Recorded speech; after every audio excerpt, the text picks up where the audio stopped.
Hello, what's happening, everybody? This is Trini Kid, now waiting to go to school. I conveniently have class at 3 in the afternoon, so I get to sleep in a little more. Not so much nowadays because finals are coming up. So I'm just here chilling. Got a lot on my mind, especially what's happened with Daniel Bryan. I mean, before I go into this whole discussion, I just want to say this as a quick disclaimer. I don't think I have enough requests for the subscriber matches, so I'm still taking them, and I'll probably get to them later next week once my finals are done, and I have a hell of a lot of more free time. I'll get to them, so let me know in the comment section below, like I always say, and I'll be more than happy to get to them. Now, on to the discussion. This is not scripted, no nothing. This is just me speaking, me rambling on a camera. Daniel Bryan. I'm gonna back up a second, not currently. When he won the title at WrestleMania, that was a great moment for me. A great moment. I know it's like 5 people out there that probably didn't like it, but everybody, people going nuts. They damn near almost forgot that Taker lost at WrestleMania. And we were elated, and it was a happy moment. It damn sure was a lot better than that atrocity called WrestleMania 29. And then after it, I think it was the Raw after, crowd was fully behind him. It wasn't so much a revolution. It was just like, well, maybe it was, in the sense that it was like, that Raw right there was the best Raw I've seen in a long time. It just showcased all the new talent. You got Cesaro, you got The Shield, you got the Wyatt family, and you got the guy at the top, the new quote-unquote face of the company, Daniel Bryan, running shit around here. And then from that Raw, basically everything went downhill. He didn't show up next week, which is understandable. He was going balls deep in Brie and their honeymoon. That's fine. I'd do the same thing. And then after that, after he came back from his honeymoon, he finds out his father passed. Which must have... I'm not even trying to make this sound light. It really sucked. Anytime your dad passes away, I would imagine it really, really sucks. I would not know, so I can't really even put words to describe how he must have felt. But he still had the stomach to actually go on that same Raw, that same day, and show up for the fans. And I know he must have been dying inside. He probably still is. Actually, I know he still is. No, probably. He still is. But he decided to show up for the fans. That takes a freaking man right there. Because to actually take in all that emotion and still perform is amazing. But even then, now, from then on out, it's just been this whole program with Kane and how he's the demon again. And he's doing all these fake 80s horror movie attacks on Brie and Daniel. And I want the best for Daniel Bryan. I want him to be pushed as the top guy in the company. Because if I see Cena with the title again, I think I might contemplate suicide. But I really just want this guy at the top. He's a great in-ring worker, even though they kind of cut the legs off under him in the sense that a lot of his moves, as I've seen his Ring of Honor matches, and holy crap, he is amazing in the ring. I'm pretty sure a lot of these other guys like Seth Rollins, who was Tyler Black, Cesaro, who was Claudio, back in Ring of Honor, they were amazing in the ring. I've seen some of the matches. If you haven't, you should really check them out. A million times better than the crap you would see in the WWE. The matches that get "this is awesome" chants in the WWE are commonplace in Ring of Honor. I'm just saying, that's my endorsement for Ring of Honor. They're not paying me or anything. I'm just saying, amazing in-ring quality over there, right? But on to Daniel Bryan. This whole booking, and he's made to look like a punk, basically. He's running away from Kane, and I know that's probably because he's trying to save his wife from Kane. I'm not even buying it. Maybe it's the kids who buy this. He's a demon, he's coming from hell, and he's coming to attack your family. He's going to drag you guys to hell or whatever he does. And it doesn't connect with me. I guess I could suspend my disbelief, or whatever it is, for only so long, to the point it's like I don't really care anymore. It's really stupid, I just wish he would be booked a lot stronger. The guy beat Triple H, Randy Orton, and Batista in one night, and he's running away from Kane. Come on, son. Kane is the guy who worked for the guy who he beat at WrestleMania.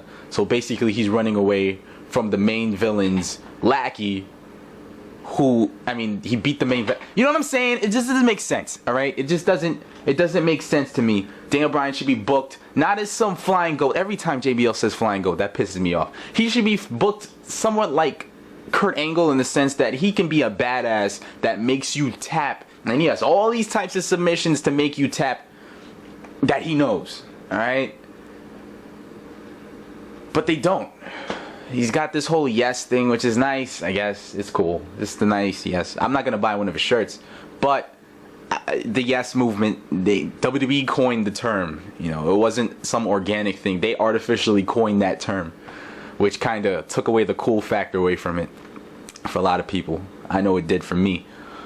I'm not trying to be too down on it, but I just wish they would book him more properly. If Cena gets to be booked like wrestling Jesus 24/7, why can't Daniel Bryan be booked somewhat like a badass? Why can't he be the one, like Kane's like about to attack Brie or maybe something like that, and Bryan comes through and beats the shit out of this guy and just puts him in a submission and makes him go night night?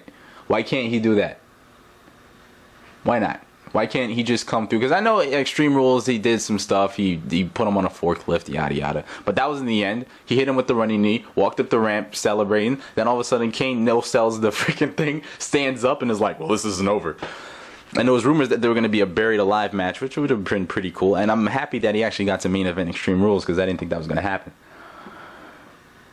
And now on to the main subject. I'm like 7 minutes into it. Let me cut this short.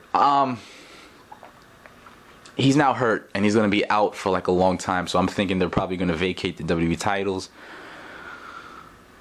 They're probably going to put it back on Cena. They're probably going to put it back on Cena.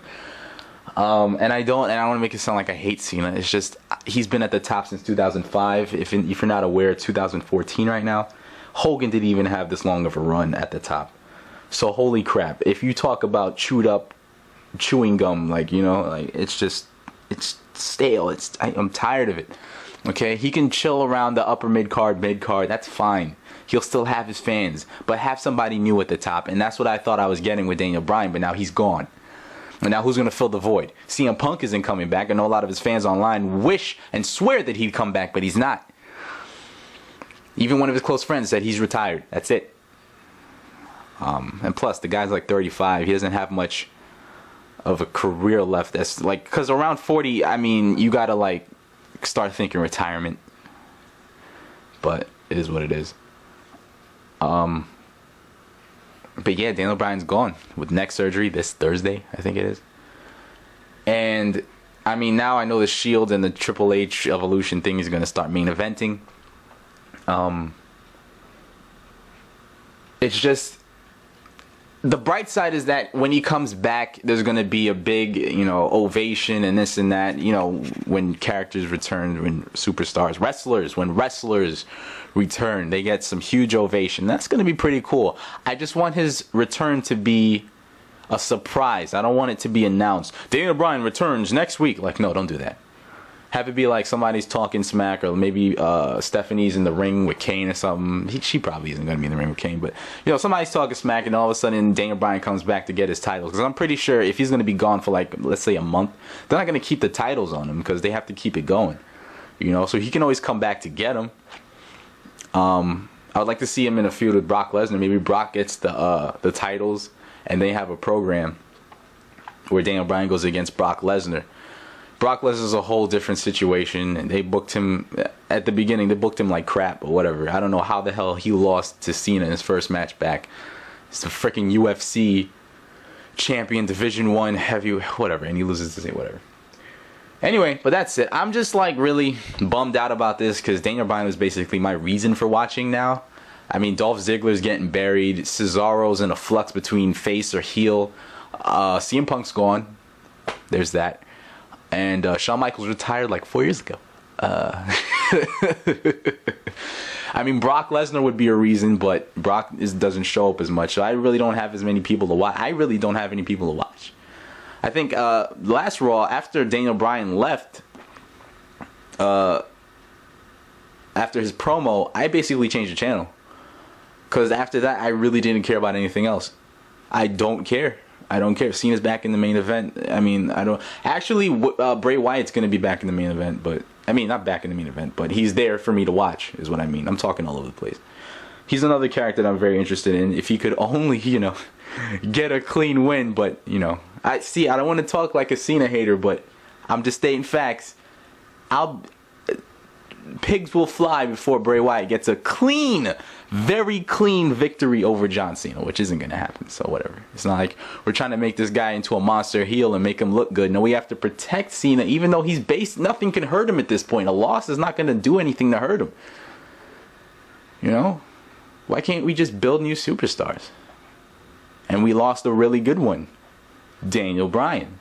Hopefully comes back soon to be back at the top and be booked as the top guy, if he can, please. So that's it. Let me know your thoughts, man. I'm just really bummed out about this. I lost all inspiration to watch Raw for like the next, until Daniel Bryan comes back. But yeah, that's it. Let me know what your thoughts are on this whole situation, on Daniel Bryan, and how you think he's been booked, how you think he should be booked. Can he be the top guy? Maybe not. One thing I will say about Daniel Bryan, he needs to step up his mic game. His mic skills need to be up there. He cuts promos and I'm like, if only that was Punk. Like, Punk would have just went in, but no, Daniel Bryan, whatever. Anyway, that's it. This has been Trini Kid. Probably see you guys around next week. And remember, let me know your suggestions for subscriber matches. I'm still here taking them, so that's it. I expect 5 more next week. Coming around to 200. Got something special for that, so. It's been Trini Kid. Peace out.